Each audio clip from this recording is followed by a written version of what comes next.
I want you to recommit. Everything requires a recommitment. One of the mistakes that entrepreneurs make is that they make a decision to go do a thing, go in business and give it a shot, and they never recommit to the deal. And what happens is the enthusiasm wanes because you're getting kicked in the balls because you don't have any skills. You're a wantrepreneur, not an entrepreneur. Simply because you just don't really have any wins. How do you know how to do something you've never done before? And how do you go to a place you've never been before if you don't have somebody take you there, show you how to get there? You don't have a mentor who can hold you by the hand and tell you where to go, man. If you don't, you have to figure these things out on your own. And that definitely requires recommitment. Okay? So whatever your vehicle is, I want you to make a recommitment to it. The greatest, longest burning energy that you can have is hatred. I have a chip on my shoulder, I've always have, and it's my hatred for things that pushes me more than my love for something. Okay, and out of all the great guys I've ever worked with, I'm talking about putting billions on the board. There's another level that's required. I'm telling you, it's a longer burning energy, the hatred for not winning, for not having altitude, for not dominating. I want you guys to have a longer burning energy. And I don't mean hatred for people. I mean hatred for a thing. Maybe hatred for your environment. Maybe hatred for your current reality. Think about it, dude. You always perform better when you have an enemy. Listen, the muscle only grows when there's massive pressure on it, right? You gotta rip them, you gotta bleed them, and then it heals and comes back, right?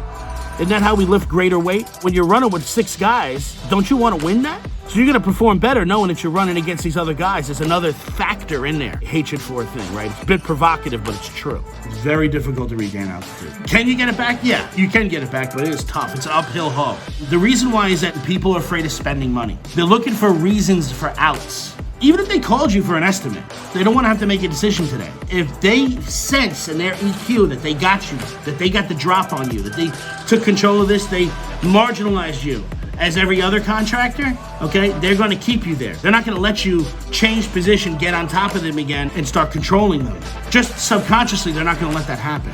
When somebody senses that they've taken control of the conversation, you lost your altitude, and they're not going to give it back to you without a fight. Can you get it back? Yes, but you'd have to do it in a very smart way. You got to have some really sharp word tracks that cut to the heart to then kind of like counter their faulty logic, and then they go, oh, okay, and then at that point you got to just jump on them. But yeah, no, I always say if you lose it, it's gone. That's why you have to protect it with everything you have. If you lose it, it's gone. The most what we're gonna hear is gonna be the time objection.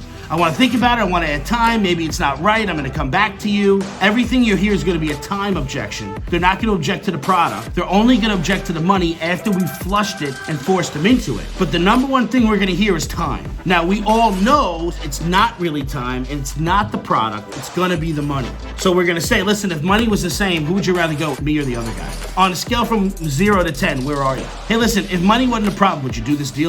Everybody's gonna say yes to that, proving that it's money is the reason why they're not moving forward, but they're not gonna tell you that. The real objection is the objection that they're not telling you.